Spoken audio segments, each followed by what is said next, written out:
Bonsoir à tous. Merci de regarder Canal 7 et bienvenue à ce deuxième numéro de votre débat politique décryptage cas par cas. Pour ce soir, le renouvellement de la classe politique au Gabon, mythe ou réalité, c'est le thème qui a été choisi. Et pour en discuter, deux invités, un enseignant-chercheur à l'université Omar Bongo, Éric Simon Zué-Obian, que nous retrouverons dans la deuxième partie de cette émission, à savoir le débat. Mais pour leur place à l'entretien et découvrons qui est le premier invité de ce soir.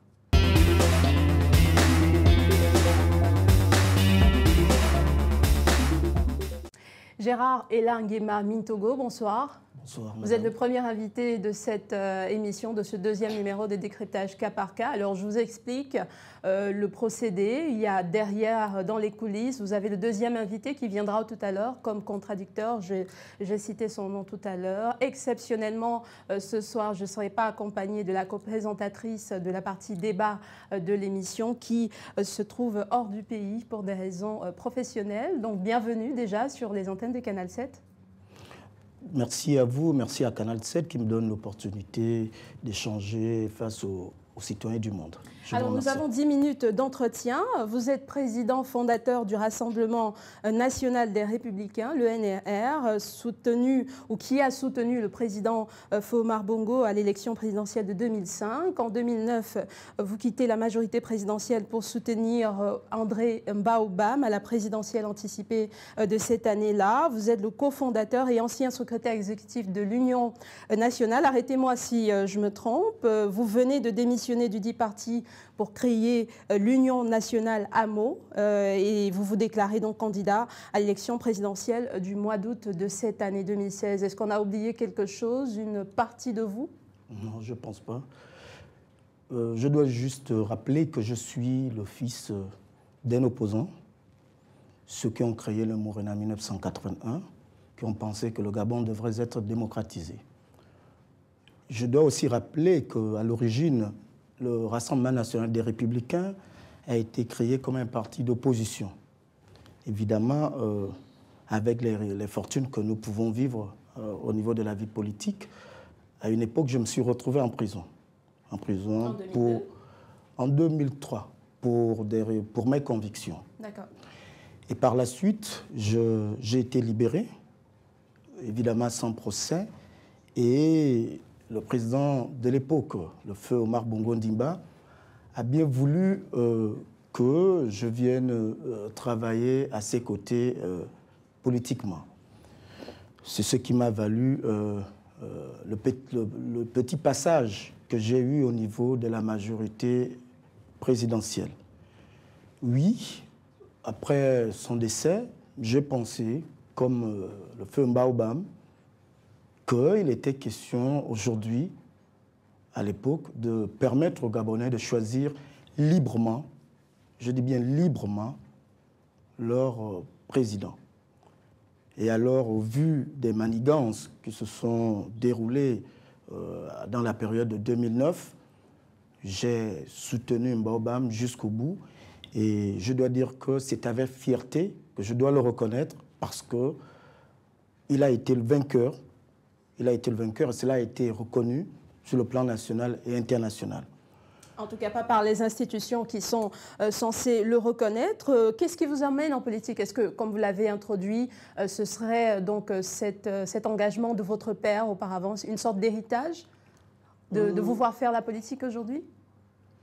Un héritage peut-être moral, mais aussi parce qu'au plus profond de moi, j'ai toujours voulu apporter un plus à mes semblables. Ce qui a voulu que je passe par le séminaire, aujourd'hui je fasse de la politique.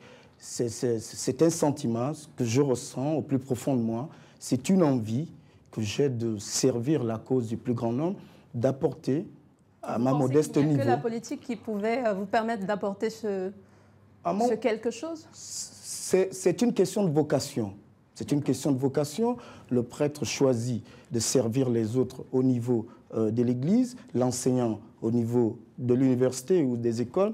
Mais moi, je choisis... Les prêtres ne s'arrêtent plus à l'Église. Hein. Apparemment, ils viennent aussi en politique. Oui, ça veut dire que ça évolue, ça s'enrichit. Mais moi, je choisis librement, au-delà de la formation scolaire, livresque qui est la mienne, de servir le peuple dans l'organisation sociétale, lui apporter un meilleur être, lui apporter des meilleures opportunités, réfléchir et permettre aux concitoyens de s'épanouir suffisamment. Voilà les raisons. Ce soir, on va parler un peu du renouvellement de la classe politique au Gabon. Est-ce que c'est une réalité ou alors ça relève encore de l'utopie, voire du mythe? Mais de manière générale, quel est le regard que vous portez sur cette classe politique gabonaise? Le renouvellement ne peut pas être un mythe ou cette utopie qu'on semble dessiner autour de ce concept. Le renouvellement est un principe naturel, est un principe. Évidemment, il y a les pères, il y a les fils, il y a d'autres pères, il y a d'autres fils. Ça veut dire qu'il est rejeté. Non, vous m'écoutez, permettez-moi de m'expliquer. Je voudrais que chaque individu sache que chaque chose a un début et chaque chose a une fin. Ça veut dire que par le principe naturel, la classe politique gabonaise devrait se renouveler. Pourquoi? Parce que pour des raisons de productivité.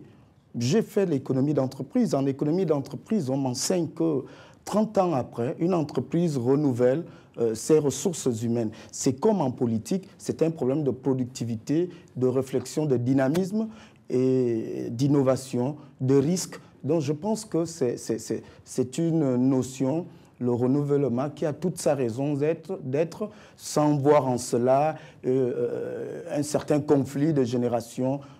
Voilà ce que moi je pense. Est-ce que c'est ce qui vous a amené à éclater, entre guillemets, l'Union nationale? Vous pensez, c'est votre façon de renouveler la classe, du moins au sein de ce parti? J'étais sûr que vous allez en arriver là. Nous ne pouvons pas faire autrement, je vous en prie. Vous savez, je vais prendre une figure. Lorsqu'un homme et une femme se marient, c'est sur la base de principes, c'est sur la base des idées, c'est sur la base du parcours et du développement qu'ils voudraient avoir ensemble. Et lorsqu'ils n'ont plus le même regard, la même démarche de développement, à un moment, ils sont appelés à se séparer et le divorce est prononcé. Et chacun redémarre sa vie pour le bien de la famille, pour la société. Ce qui est clair, c'est que lorsque l'on décide, parce que notre formation politique a quand même une naissance particulière, elle est née d'une fusion, ça veut dire la fusion du Rassemblement national des Républicains, qui était mon parti, la fusion de l'UGDD du président Zakari Mimboto, de son aile, et du MAD, qui était présidé à l'époque par le feu Pierre Claver Nzemboum. Donc, à partir de là, ça veut dire que c'est un assemblage, c'est une maison qui a été construite pour les citoyens. Et lorsque les règles qui régissent cette maison ne sont plus respectées, lorsque les règles sont flouées, ces règles-là, c'est les statuts et les règlements intérieurs. Pour moi, les statuts et les règlements intérieurs sont identiques à la constitution d'un pays. Qui que vous soyez, vous êtes tenu de les respecter. À partir du moment que vous ne respectez pas les statuts d'un parti politique, alors il me revient, moi, en tant que garant, parce que j'étais le secrétaire exécutif, bien qu'aujourd'hui je suis le président de mon aile, j'étais le garant de ces statuts, j'ai décidé de faire autrement. Et d'ailleurs, j'ai d'ailleurs pas eu le choix, parce que c'est mon ancien président qui a tenu un congrès où je n'ai pas été invité, moi et bien d'autres militants, tels que l'ancien Premier ministre Jean Yegendo, le maire d'Oyem et Sonmongue. Alors, devant ce constat d'abus de pouvoir, devant ce constat de personnalisation du parti, alors nous avons décidé, et les militants ont décidé d'organiser un contre-congrès qui m'a porté à la tête de ce parti. D'accord, donc vous semblez botter en touche le rapport entre cet éclatement de l'Union nationale et la volonté de renouveler. Est-ce que vous pensez que si les statuts étaient maintenus et que peut-être c'était d'autres personnes qui étaient à la tête de l'Union nationale, on aurait accepté votre candidature? Pensez? Que vous auriez pu être candidat de l'UN fusionné encore de l'époque? Je dois vous dire que ce sont les citoyens qui décident. Et je crois fermement que les militants de l'Union nationale sont suffisamment majeurs et matures pour savoir qu'ils ont besoin d'un candidat et savoir que Elangema peut être ce candidat-là. Et s'ils l'ont fait, écoutez-moi, vous me permettez, et s'ils m'ont porté candidat, c'est qu'ils sont conscients que je peux valablement répondre aux qualités exigées par la candidature à la présidentielle au Gabon. Mais vous jugez que vous êtes un candidat sur qui on peut compter? Votre candidature aujourd'hui, selon vous, de façon assez objective, qu'est-ce qu'elle pèse, qu'est-ce qu'elle vaut? Je dois dire que je refuse le terme « ma candidature ». C'est la candidature des militants de l'Union nationale et du Front uni de la jeunesse. Ce sont ces deux organisations humaines, ces deux institutions qui m'ont amené à être candidat. À partir du moment où ce sont des citoyens, et je dois dire que ce sont des citoyens gabonais, en majorité ce sont des jeunes. Et nous savons au Gabon que démographiquement, les jeunes sont plus importants en nombre.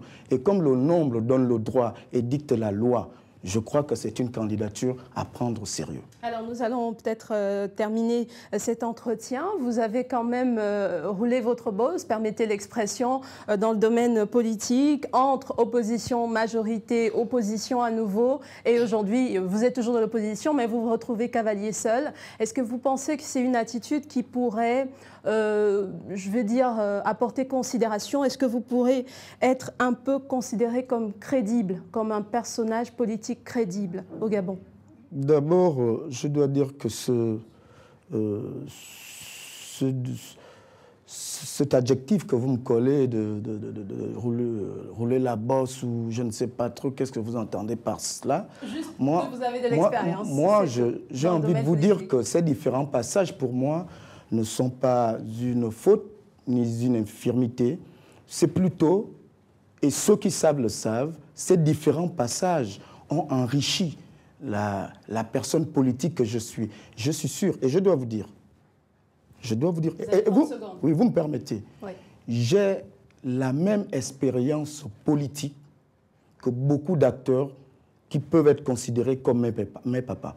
Ils n'ont que la durée en plus, mais on a la même expérience qui part de 90 en 2016.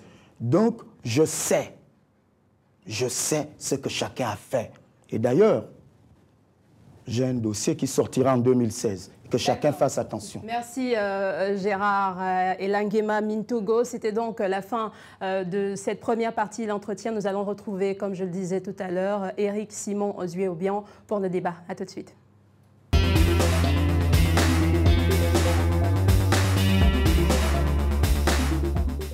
Éric Simon Zué-Obiang, bonsoir et bienvenue. Bonsoir, merci. Alors nous parlons ce soir du renouvellement de la classe politique au Gabon entre mythe et réalité. Vous avez suivi l'entretien de 10 minutes avec notre deuxième invité de ce soir, donc le premier qu'on a reçu, Gérard Elangema Mintogo. On parle bien sûr de la classe politique, mais on parle également d'acteurs politiques et il semble ne pas voir en ce fait qu'un personnage ou un acteur politique puisse aller et venir entre opposition, pouvoir, parti d'opposition, de parti en parti. Cela, à son avis, ne peut pas impacter sur la crédibilité d'un candidat, par exemple, à l'élection présidentielle, pour prendre son cas. Bien, je vous remercie d'abord de m'avoir invité. Et je dois simplement d'abord rappeler votre thème, je l'ai bien suivi tout à l'heure. Vous avez dit renouvellement de la classe politique, mythe ou réalité. Pour moi, justement, c'est une réalité. Mais je ne pense pas que la question devrait être posée en termes de réalité ou mythe, mais simplement en termes de la qualité du renouvellement. Et il a bien fait de dire justement que le renouvellement, il est presque tacite, il est naturel, puisque de par le principe même de la mort et de la vieillesse, il y a le renouvellement qui s'impose.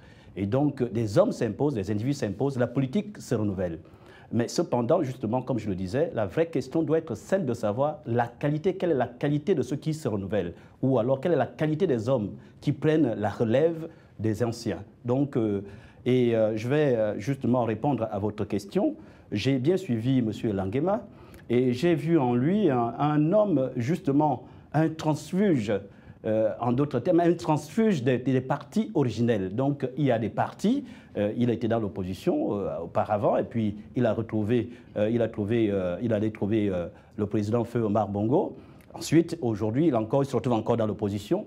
Ce qui veut dire que M. Elangema affiche le comportement justement de cette élite, ou alors, disons-nous, de cette génération d'hommes politiques et de femmes politiques un peu inconstants et incohérents dans leur démarche, parce que ce qui devrait en principe animer le débat politique, ce qui devrait animer les hommes politiques, les acteurs politiques, l'élite politique, c'est d'abord, avant tout, les idées et les principes, ça veut dire les idéologies à défendre. Peu importe les générations. Peu importe les générations. Donc les hommes politiques sont animés par les idéaux, donc pas simplement par le concours de circonstances. Et je vois ici qu'il y a effectivement puisque c'est M.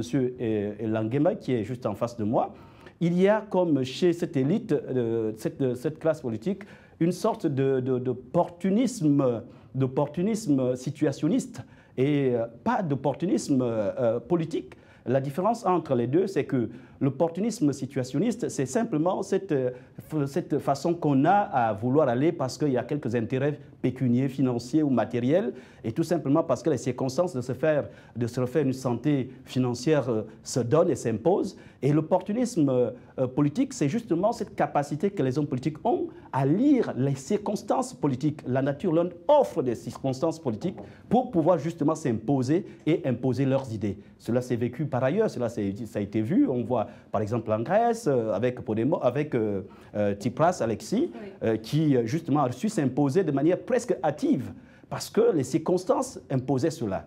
Et on voit aujourd'hui en Afrique du Sud, Julius Malema, on voit ce jeune qui est en train justement de monter. Et malheureusement au Gabon, et la preuve c'est que M. Elangema disait tantôt qu'il est en politique depuis 90. Ça veut dire que depuis 90 jusqu'à aujourd'hui, il n'a pas su s'imposer. Ça fait 25 ans aujourd'hui. Et pourquoi n'arrive-t-il pas à s'imposer? Tout simplement parce que malheureusement, il n'a pas, j'ai l'impression qu'il n'a pas une cohérence, il est inconstant et il n'a pas une vision politique à même de fédérer à même de fédérer les populations gabonaises. Merci M. Zuéobian, votre propos liminaire était assez fleuve. Gérard Elangema, finalement, le problème ne serait-il pas un débat de rajeunissement? Est-ce que peut-être ce serait cette jeunesse qui semble ne pas se voir dans la classe politique telle qu'elle est actuellement? Non. Je voudrais d'abord reprendre les propos de mon cher compatriote, dire qu'il n'y a pas d'opportunisme dans mon attitude. C'est peut-être des mots qu'on peut essayer de dénoncer, qu'on observe dans la société, mais en ce qui me concerne personnellement, je dois dire que la posture d'un homme politique dépend des idées qu'il défend. Je pense qu'un homme politique constant, c'est celui qui, en toute situation et en toute position, peut défendre ses idées. Mes idées sont que la démocratie, le respect des droits de l'homme ne sont pas négociables. Que je sois aujourd'hui, hier dans l'opposition, que j'ai été après dans la majorité, que je sois revenu dans l'opposition, je crois que la constance de mes idées se lie. Et l'effet de mon activisme politique, de mon engagement politique, peut être apprécié par 1001 personnes. Pourquoi changer si vous avez l'impression que vous restez constant? Pourquoi ne pas rester dans un camp et peut-être imposer vos idées? Non, vous me permettez, non, monsieur, vous me permettez. Quand même à ce niveau parce qu'il faut qu'on suive. Est-ce que vous me permettez? Est-ce que vous me permettez? Je sais que vous avez soif de vous exprimer, mais je dois dire que je n'ai pas, sauf si mes notes me font défaut, ou sauf si ma conscience commence ou ma tête, cela m'échappe, je n'ai pas changé à plusieurs reprises de position. Ça veut dire, je n'ai pas dit que vous ne pouvez pas démontrer que j'étais hier dans la majorité, dans l'opposition, je suis rentré dans la majorité, après je suis revenu dans l'opposition et qu'aujourd'hui je sois dans la majorité. Je crois que je suis dans l'opposition, je garde cette conscience, cette constance, je garde mes idées et je les défends jusqu'au bout. Donc moi je ne... Et puis, écoutez, vous me permettez, je vais vous dire qu'un parti politique c'est un instrument de conquête du pouvoir.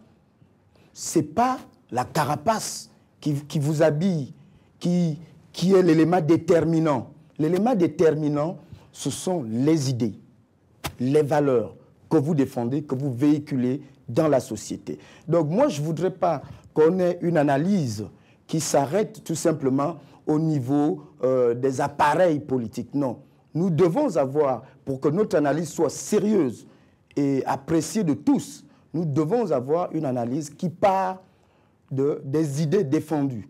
C'est lui tantôt qui parlait d'idéologie. L'idéologie, ce sont les idées, ce sont des principes. Et à ce niveau, je suis désolé, mon cher frère, mon cher universitaire, je voudrais aussi dire que je n'ai pas renoncé, et personne ne peut le prouver, mais je voudrais aussi constater dans un autre cas que je ne voudrais pas faire de votre cas une généralité, mais nous avons remarqué qu'il y a un certain nombre de citoyens dans ce pays, pour eux, tout s'arrête à dénoncer, et puis, dans le fond, ils ne font rien, ils ne tentent rien, ils ne montrent aucune voix.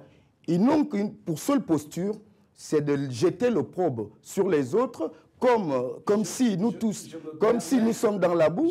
Mais non, je me permets de vous interrompre justement pour vous permettre de mieux argumenter. Vous allez vous souvenir, et vous-même vous l'avez dit, vous avez été président du RDP. Je crois que c'est ça. Je vais vous rafraîchir la mémoire du RNR, du Rassemblement National des Républicains. Ensuite, vous avez retrouvé le président Feu Omar Bongo. À sa demande. En 2005. Oui. Et de 2005 à 2008, vous avez été avec lui. Oui. Bon, vous vous souviendrez que, justement, ce gouvernement a fait arrêter des personnalités de la société civile. Les Grégory Mita et les autres. Est-ce que ce n'était pas là, justement, des droits de l'homme qui étaient bafoués? Est-ce que vous, à ce moment-là, vous n'étiez pas celui-là qui défendait toujours ces principes des droits de l'homme? Vous n'étiez pas démocrate, vous n'étiez pas un démocrate? Est-ce que vous les avez dénoncés? Non, pas du tout. Et depuis 2009, justement, vous avez rejoint M. Feu Antoine Bobam. Mais depuis 2009, il y a eu, justement, c'est la capacité, justement, j'étais en train de dénoncer cette incapacité qu'une certaine classe politique ou alors certains acteurs jeunes, entre guillemets, ont à ne pas arriver à pouvoir s'affirmer. Tout simplement parce qu'il n'y a pas une vision. Je dis, depuis 2009, justement, les circonstances vous ont véritablement gâté. Il y a eu la politique gouvernementale qui est là, qui aurait pu faire objet de lecture et de critique par vous. Il y a eu les situations dans l'opposition qui auraient pu vous permettre justement de vous affirmer. Mais vous avez attendu le dernier congrès et des frustrations pour sortir de ce parti et ensuite affirmer votre candidature.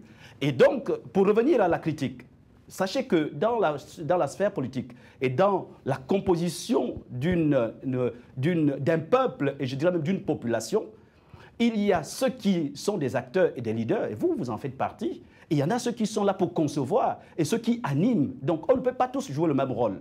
Nous qui sommes des critiques, nous sommes là justement pour vous permettre et vous interpeller sur votre devoir. Donc ne nous reprochez pas de vous interpeller sur votre devoir. Et quand il y a échec justement de ce que vous devez malheureusement accomplir puisque vous ne le faites pas, alors nous nous devons de vous interpeller, de vous dire ce que vous faites n'a pas été bien fait ou n'est pas du tout fait. Vous me permettez maintenant de vous dire une toute petite chose. Très bien. Je voudrais vous rappeler que dans ce pays, dans ce Gabon, je pense que si la mémoire collective, parce que la mémoire collective c'est l'histoire, s'il y a eu 10 jeunes qui ont défendu ce pays pour des raisons démocratiques, pour les raisons du respect des droits de l'homme, je suis parmi les 10. S'il y a 2, je suis parmi les 2, et s'il y a 1, je suis parmi ces leaders-là. Je voudrais aussi vous... Oui, c'est moi. Je voudrais aussi vous rappeler que lors de mon passage auprès du président Omar Bongo, pour ceux qui savent, mais toutes ces choses, vous les aurez en 2016 lors des meetings. J'étais taxé dans la majorité d'opposants parce que je ne manquais pas une occasion de rappeler qu'on gouverne pour les autres, qu'on gouverne pour créer du bonheur autour de nous, qu'on doit respecter les autres. Vous avez dénoncé, est-ce que vous avez fait des propositions? Vous me permettez, évidemment, on ne peut pas... vous me permettez, souffrez que je parle. Hein, vous aurez le temps. J'ai dénoncé et j'ai proposé à plusieurs reprises. Mais vous me permettez? Permettez-moi. Vous ne pouvez pas dire que mon passage au niveau de la classe politique ou au niveau de l'opposition est un échec. Non. Je ne sais pas si vous avez souvenance dans ce pays d'un jeune qui est devenu secrétaire exécutif adjoint du grand personnage qu'on appelle Baobab. Je ne crois pas que ce soit le fait.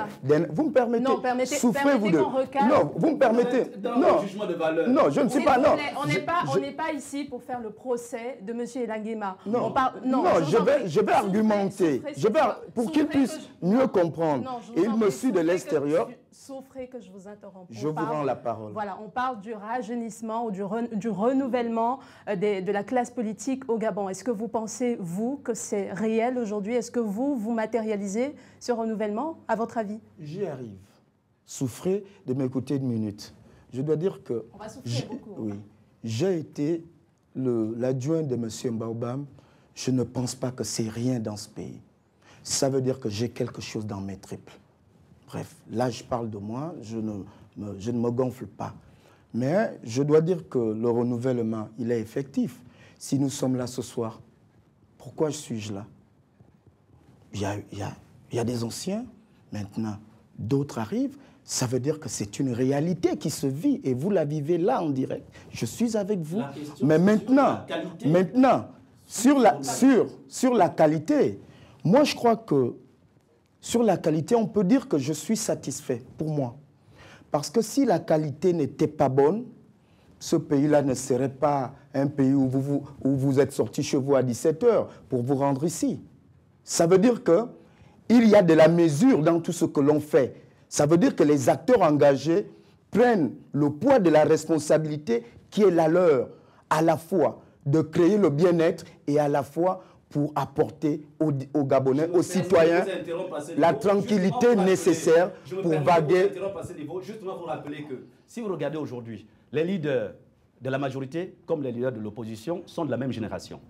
Et il n'y a pas un seul leader de votre âge qui sorte du lot, au sens propre du terme, qui se retrouverait dans l'un ou dans l'autre camp.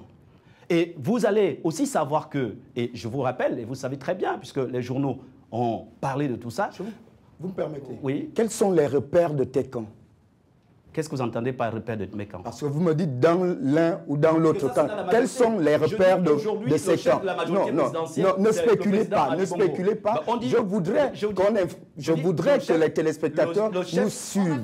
Est-ce que, vous me permettez, est-ce que les repères pour vous, qui sont les repères? Justement, je vais vous les donner. Voilà. Le chef de la majorité présidentielle, c'est Ali Bongo Ondimba. Oui. D'accord. Et vous avez des leaders qui sont autour de lui, comme Paul Biomba, vous avez le Premier ministre Onondo, etc. Oui. Et vous avez dans l'opposition, le chef de l'opposition, aujourd'hui, c'est indéniable. C'est M. Ping, c'est M.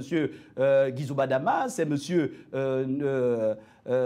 Mangaga Moussavou. Mais c'est des gens qui ne sont pas de votre âge. Vous avez certainement dit... Justement, effectivement, vous avez certainement dit. Et là, c'est pour ça que je dis qu'il y a échec de renouvellement, de la qualité du renouvellement. Parce que justement, le procès qui est fait à ceux qui viennent, et c'est ce qui vous a été reproché, c'est que vous êtes dans une sorte d'enflure, dans une sorte d'orgueil. Et justement, parce que justement, vous n'arrivez pas à trouver vos situations, vous n'arrivez pas à vous affirmer au sens où l'entend Machiavel, en ce qui concerne la chose politique, vous n'arrivez pas à vous affirmer véritablement dans ces camps que vous êtes obligé de sortir, puisque par la frustration, vous vous présentez. Et pour cela, je voudrais bien vous poser la question, pour me montrer, justement, pour arriver à me convaincre, puisque je suis un potentiel votant, je voudrais bien savoir justement de quoi disposez-vous, de quels moyens disposez-vous pour faire, justement, pour vous affirmer au cours de cette élection, pour montrer que votre projet n'est pas un projet improvisé, et que ce soit improvisé, réfléchi, parce qu'on ne va pas en politique, juste parce qu'on est frustré. Alors peut-être juste pour étayer ces propos, il est vrai que certains Gabonais, même d'ailleurs, vous considèrent un peu assez immature, je l'ai peut-être déjà dit, mais pas parce qu'on vous juge par vos actes, vous êtes jeune déjà, et puis vous sortez d'un parti qui est quand même l'Union nationale, qui est un parti légendaire, on le dira ainsi, au Gabon. Vous créez votre groupuscule de côté. On ne vous donne pas beaucoup de chance, en tout cas, pour cette présidentielle. Oui, allez-y. Je pense que là, oui, vous avez fini de souffrir. Oui, je vous en prie. Je voudrais d'abord revenir sur mon cher frère. Je voudrais dire que les repères pour moi, évidemment, ce n'est ni Ali Bongo, ni Zachary Mboto, ni M. Ping. Le repère pour moi, ce sont les Gabonais. C'est celui que les Gabonais suivent, sans corruption, suivent pour le combat qu'ils mènent. Je dois vous dire que je suis, si c'est pour le nombre,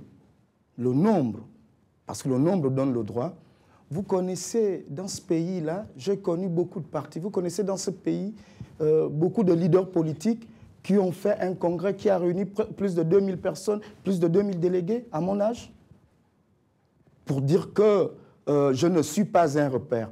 Je pense que les actes que je pose dans mon parcours politique impressionnent plutôt les acteurs, les anciens. Et je pense que les anciens voient mon arrivée, ils sont en train de se rendre compte que les Gabonais sont en train de suivre, ils sont en train de tourner la page. Ils vont donner le flambeau à une nouvelle figure. Et vous me permettez, Vous n'êtes pas une nouvelle figure. en termes d'ancienneté, je suis une nouvelle figure. Mais je dois vous dire une chose.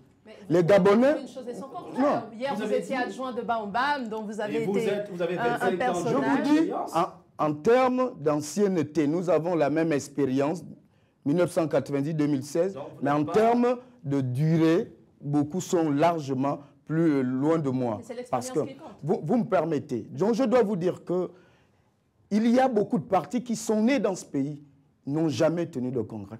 Mais moi, j'ai tenu un congrès avec des délégués qui sont venus, qui ont tenu à me porter à la tête de l'Union nationale. Je ne sais pas si vous pensez, vraiment, là je m'excuse parce que les Gabonais nous regardent, je ne sais pas, si vous remettez en doute la moralité de ces 2000 Gabonais, alors vous en prenez la responsabilité. Parce que moi, je vous dis que ces 2000 Gabonais ont pensé que j'avais les critères, que je répondais aux critères pour être non seulement président de l'Union nationale, pour être président du Front uni de la jeunesse et pour être leur candidat, parce que c'est eux qui m'ont porté à la candidature à la présidentielle. Mais lorsque vous me dites que parce que je ne suis pas avec des anciens, parce que je ne suis pas avec ces baroudeurs de la politique gabonaise, mais je dis, il faut que ça change, qu'ils sachent que maintenant d'autres vont prendre la relève avec d'autres idées et une autre manière de voir le Gabon. D'accord. Pour que, quelques secondes. oui, pour que ce soit clair, je ne me reconnais pas homme politique parce que je suis à côté de Ping ou parce que je suis à côté de M. Mboto ou parce que je serai à côté de je ne sais qui. Je me reconnais homme politique parce que je défends un certain nombre d'idées qui participent à la vie, à améliorer le vécu des Gabonais. Par exemple, je pense qu'il faut, pour la jeunesse gabonaise, dans chaque établissement, réouvrir les internats. Tous ces anciens. Alors, on n'est pas... Vous me permettez. Je ne peux pas vous laisser finir parce que nous ne sommes pas en période de campagne électorale, donc on ne va pas se faire taper sur les doigts. Juste continuons dans le débat, s'il vous plaît. On parle de la qualité de ce renouvellement, c'est-à-dire au-delà de l'effectivité du renouvellement, on parle de cette qualité. Quelle crédibilité pour ces partis politiques, par exemple, dont le seul président et la famille constituent l'essentiel du bureau? Je pense qu'il faut quand même que je revienne 2 secondes sur ce qu'il vient de dire. C'est extrêmement important. Non, cette émission n'est pas basée justement, sur ce n'est pas sur lui en tant que tel, Mais il est le reflet, il est le prototype même de cette génération, de cette nouvelle génération d'hommes politiques, de femmes politiques, qui se doit de se mettre en question en permanence. Et parce que c'est très important. Justement, il prend pour repère, dit-il, le peuple. Mais c'est vrai, mais justement, pour arriver à fédérer ce peuple-là, il faut des idées. Et moi, je dis personnellement, en tant qu'analyste, en tant qu'intellectuel, je n'ai jamais véritablement vu ce que vous avez proposé, justement. Je n'ai jamais rien entendu. Je vous ai dit tout à l'heure, il y a une majorité qui gouverne. Jamais on ne sait ce que vous leur reprochez. Et cette opposition, on ne sait même pas non plus ce que vous leur reprochez. Donc, ça veut dire quoi? Ça veut dire que si vous reprochez, puisque vous ne vous retrouvez ni dans l'un ni dans l'autre camp, il y a des choses que vous reprochez à ces deux camps. Et donc, vos propositions auraient dû ou doivent se démarquer de leur vision politique. Et quelle est la vôtre, justement? Et c'est à ce niveau qu'il y a échec. Parce que, justement, vous, j'ai l'impression que vous vous êtes mis dans des appareils politiques et vous sortez de là juste parce que vous n'arrivez plus à trouver votre compte. Vous dites parce que les textes sont bafoués. Vous dites parce que c'est une famille qui veut s'accaparer de toutes les choses et de tous les rouages du pouvoir à l'intérieur de ce parti. Ça, ce sont des dénonciations où vous dénoncez les situations, mais vous ne proposez malheureusement rien du tout qui, à mon avis, aurait pu fédérer les Gabonais. Donc, voilà d'abord la critique que je peux porter sur votre candidature. Je sais que la période ne s'est pas encore, puisque nous ne sommes pas encore en campagne électorale, pour que vous fassiez vos propositions en tant que telles, mais cependant, en tant qu'homme politique, vous auriez pu dénoncer et faire des critiques. Et je reviens sur ça. Mais pas sur ce plateau, je vous en prie. Bon, oui, voilà. La question, je vous en prie. Non, vous question, avez vous posé de... Oui, ces partis nucléaires qui ne consistent que... Justement, parce qu'il faut quand même tenir compte des structures, des structures sociologiques, n'est-ce pas, du milieu dans lequel l'on évolue. Je crois quand même que les partis au Gabon sont créés de telle sorte que c'est d'abord des familles, des individualités qui créent des partis politiques et qui essaient d'abord de fédérer autour avant d'aller, parce que nous sommes des Bantous, avant d'aller au-delà de la famille. Et c'est vrai aussi qu'il y a, on peut lire, dans cette façon de vouloir toujours placer ceux qui sont des nôtres dans les postes stratégiques, une façon de rechercher une certaine confiance, une certaine assurance, parce qu'on se dit toujours qu'on peut être trahi à tout moment. Donc il y a cette suspicion qui s'installe chez les hommes politiques, cette peur de perdre le pouvoir. C'est vrai que c'est naturel, politiquement parlant, c'est naturel. Mais maintenant, humainement parlant, on peut dénoncer cela. On peut penser que ce ne soit pas là la véritable façon de faire de la politique. Mais vous allez voir que ces partis qui œuvrent de cette manière ne prospèrent pas, n'arrivent pas à aller toujours plus loin. Et ces partis connaissent toujours des scissions et n'arrivent pas toujours à aller au-delà de ce qu'ils devraient faire. Donc, ici, personne ne peut penser que ça soit la meilleure façon de gouverner. Parce que si on le gouverne déjà, si on le fait déjà à l'intérieur de son parti, à plus forte raison, si on arrive au pouvoir. Et c'est pour cela qu'un parti politique doit d'abord être un parti qui pense le vivre ensemble. Ça veut dire un parti qui est une idéologie claire et clairement définie pour que tous les Gabonais s'y retrouvent et se reconnaissent en ce parti. Mais si, justement, on se retrouve dans une situation dans laquelle M. Gérald Langema fut, bon, on peut comprendre à la limite ces frustrations, mais ce qu'on ne peut pas comprendre, c'est justement de vouloir porter haut, parce que se présenter à l'élection présidentielle, qui est une chose sérieuse, et prétendre véritablement gouverner un pays, il faut un certain nombre de conditions et de conditionnalités, de mécanismes qui permettent d'arriver au pouvoir. Il a si bien dit, un parti politique se doit d'arriver au pouvoir. Le but d'un parti politique, c'est d'arriver au pouvoir. Pardon? Vous faites long, vous m'avez promis d'être court. Bon, je viens de terminer. D'accord. Monsieur oui, vous brûlez de répondre, allez-y, je vous écoute. D'accord. Je dois dire qu'un parti politique doit être construit sur des idées fortes, sur des véritables idées fortes. Et ces idées ne sont pas très loin de la démocratie, des droits de l'homme, du partage, de la santé, etc. Mais je trouve quand même embêtant que des questions soient posées et que je n'ai pas le droit de répondre ici. Bref, vous aurez le temps. Vous nous faites un procès. Non, je ne vous fais pas un procès, je fais un constat, tout simplement. Mais vous aurez le temps. Je pense que vous n'avez pas encore pris le temps de bien m'observer. Vous aurez le temps, je veux le dire comme ça, le 15 juin, de savoir ce qu'Elangema a dans les triples et ce qu'il propose à la communauté nationale, pourquoi pas au monde entier, comme projet. Mais je dois dire que je ne suis pas de ceux qui pensent que la politique, elle est pour des raisons personnelles. Moi, je fais la politique Et je pense que les Gabonais doivent la faire autant que nous sommes, pas dans le cadre familial. Vous avez raison de dire que certains partis ont été créés dans le cadre familial. C'est pourquoi justement ces partis meurent par la suite. Moi, je suis pour que les partis soient fondés sur la base des idées fortes dont les populations vont s'approprier de génération en génération. Par exemple, mais la démocratie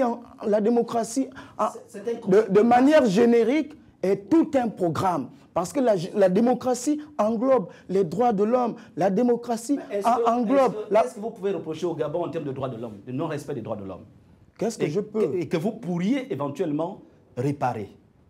Parce que pour se prévaloir ou se positionner en défenseur des droits de l'homme, il faut avoir des situations à reprocher. Vous allez me pousser à dire des choses qui ne sont pas les raisons pour lesquelles je suis ici. Je peux reprocher l'assassinat de Mboulbeka à Rio.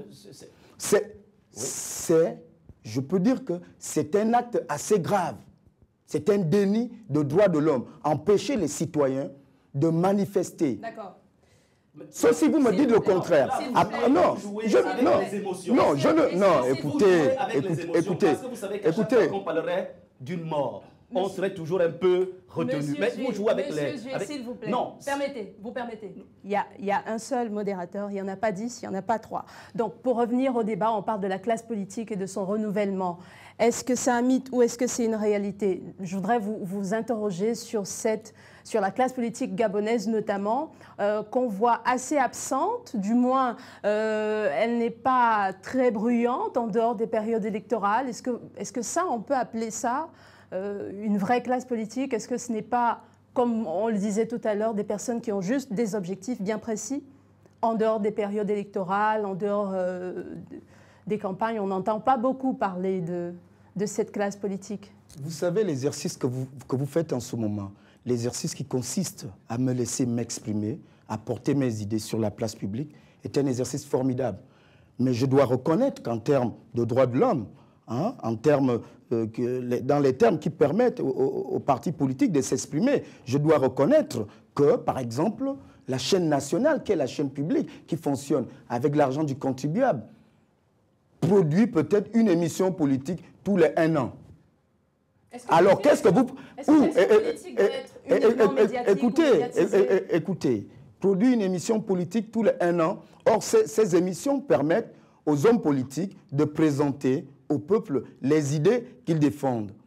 Il arrive même que les leaders des partis politiques, dont j'en fais partie, organisent des conférences de presse où soit la chaîne publique vient couvrir, mais ne présente pas les propos, soit elle ne vient même pas. Donc, à partir de là, le reproche qui semble être fait ici, à mon avis, devrait trouver ses raisons ailleurs. Parce que je pense que la classe politique gabonaise s'exprime suffisamment, mais est-elle entendue? Voilà la véritable question. Donc la classe politique n'existerait pas sans les médias? Justement, je suis un peu gêné par cette réponse parce que je pense que quand on venait homme politique, ce qui compte, c'est d'abord le contact avec le peuple. C'est-à-dire, il y en a qui font, vous regardez un peu aujourd'hui la situation en France, Emmanuel Macron fait du porte-à-porte. Vous auriez pu faire la même chose, par exemple, pour expliquer... Non, mais je vous dis simplement qu'il n'y a pas que les médias, il n'y a pas que les médias pour justement exprimer ses positions. Il n'y a pas que les médias. Les médias sont là juste pour relayer, pour vulgariser. Mais je pense qu'il y a des maisons où vous êtes, je crois savoir que vous êtes des cocotiers. C'est votre quartier. Vous étiez même candidat à l'élection municipale où vous n'avez pas eu grand-chose.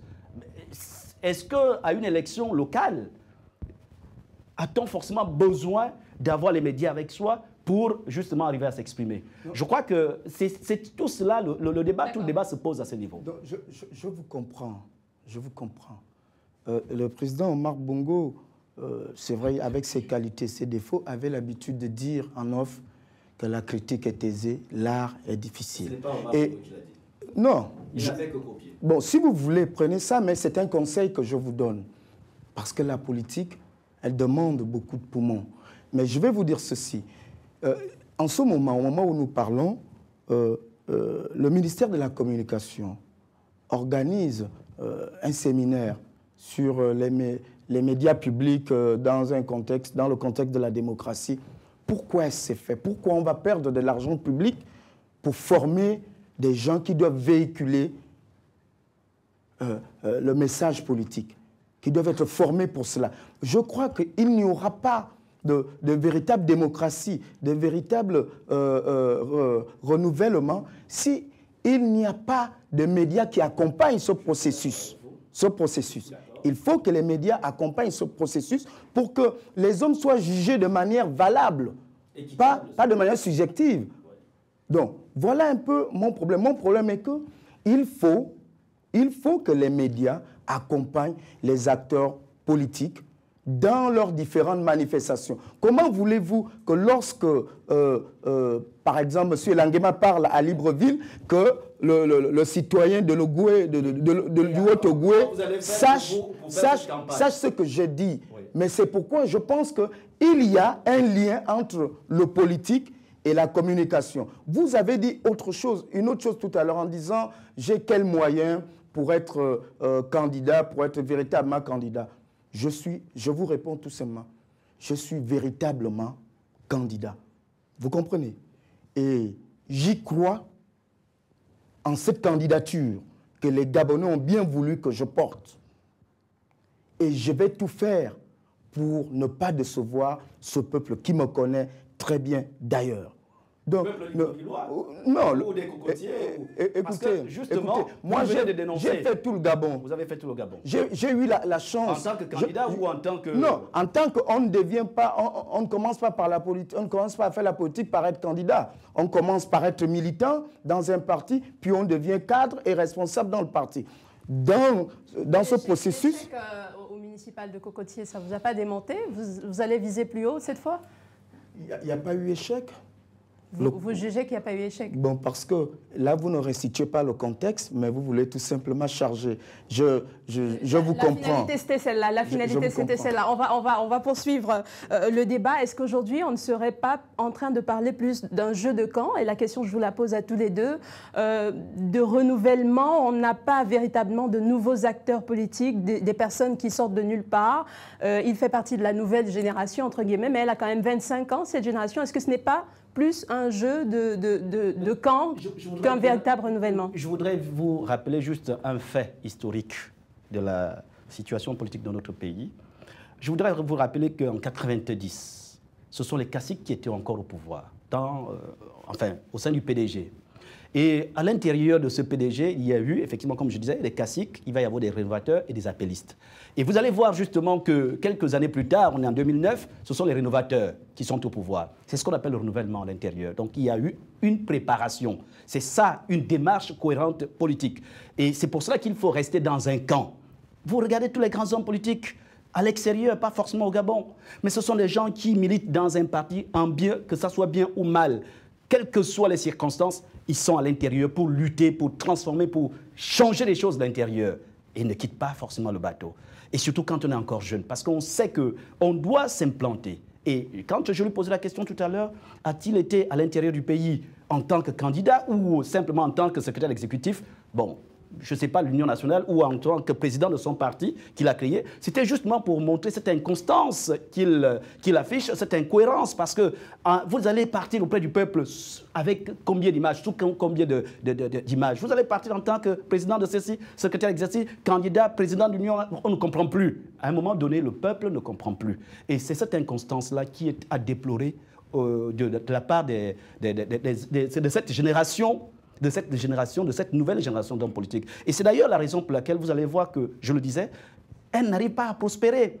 Regardez même aujourd'hui, à l'intérieur même du PDG, le problème se pose avec acuité. On retrouve justement, chaque fois que les choses ont essayé d'être modélées comme il fallait, il y en a qui ont choisi de quitter le bateau. Et cela se vit aussi dans l'opposition, et c'est Général Languema qui est en face de moi, puisque je ne peux pas parler des autres. Et le prototype, je le disais, le reflet de cette façon de zigzaguer, de parti en parti, de chercher même. Donc selon vous, le renouvellement politique aujourd'hui n'est pas... La qualité est de moindre, elle n'est pas de bonne facture en fait. Oui. Il est libre de penser comme il veut, il est libre d'avoir son opinion, Mais en ce qui me concerne, et au regard de ce que je vois, je suis sûr que la qualité y est. Je peux prendre des exemples. Il veut nous faire croire que le bon renouvellement devrait passer par l'appareil dit appareil PDG. C'est pas ce que je dis. Non, vous me permettez, souffrez de m'écouter. Oui, il y avait les caciques, les appellistes et les rénovateurs. Mais je dois vous dire que si le Gabon est aujourd'hui cristallisé, s'il y a tension au Gabon, tout simplement parce que beaucoup ne s'adaptent pas au contexte du renouvellement. Ils sont nombrilistes. Et c'est pour cela qu'il y a problème dans les partis politiques. L'ADN du parti unique fait encore son travail dans l'esprit de beaucoup d'acteurs. Alors, moi, je vous dis que moi, je ne suis pas parti de l'Union nationale parce que j'ai comme l'impression que vous ne connaissez pas l'histoire de l'Union nationale. L'Union nationale est née d'une fusion. Je suis toujours Union nationale, mais je défends un certain nombre d'idées défendues par l'Union nationale avec un groupe de militants de l'Union nationale. Mais lorsqu'on vous entend parler, on a l'impression que vous reprochez aux gens de ne pas... vous reprochez aux gens d'être regardants sur les textes. Ça veut dire que vous voulez... Non, vous me permettez. Ça veut dire que pour vous, la vie politique est stéréotypée. Peu importe ce qui se passe à l'intérieur, tu fermes ta bouche, tu fermes tes yeux et tu subis. Non. Lorsque l'on est un citoyen de la cité, de la République, on défend cette République. Parce qu'un parti politique est d'abord un appareil public. Ce n'est pas un appareil personnel. Parce que c'est important ce qu'il dit. Écoutez, vous me permettez. Et je dois vous dire que ce renouvellement est en marche. Parce que dans tous les partis, il y a des structures spécialisées où on trouve une belle brochette de la jeunesse gabonaise. Vous irez à l'UPG, vous irez même dans le PDG. Donc, ce renouvellement, pour moi, je crois... On parle plus de la qualité. Non, hein, il est attendez. Qu'est-ce qu'on entend par qualité? La qualité, c'est quoi? Moi, je voudrais vous dire... Non, vous me permettez. Je voudrais vous dire que, oui, au Gabon, il y a de la qualité politique au niveau de la classe, de la nouvelle classe. Pourquoi? Parce que, au regard du contexte, parce que moi, je parle du Gabon, je ne parle pas de la France, je ne parle pas du Sénégal, je ne parle pas du Bénin. Au regard du contexte, si la brochette politique n'était pas, qui se renouvelle, n'était pas bonne, je crois que ce pays-là aurait connu des situations déplorables. Je crois qu'à partir du moment où nous savons contenir ce pourquoi nous ne sommes pas d'accord, je crois que c'est un acte important. Et je vais vous dire qu'il n'y a pas de génération spontanée. Moi qui vous parle, si je sais contenir des injustices, si je sais contenir des situations que nous tous nous déplorons, si on n'arrive pas au grabuge, si beaucoup de jeunes dans les partis politiques ne sont pas dans la rue, ne font pas n'importe quoi, c'est parce que je crois qu'il y a quand même une qualité de la classe politique gabonaise. Justement, c'est la population gabonaise qui est comme ça. Ça ne vient pas des leaders, de la jeunesse, de cette jeunesse qui a choisi librement d'entrer en politique. Attendez, je vais plus loin. Je vais vous expliquer, je ne vous ai pas interrompu tout à l'heure. Je voudrais vous dire ceci. Non, permettez-moi rapidement.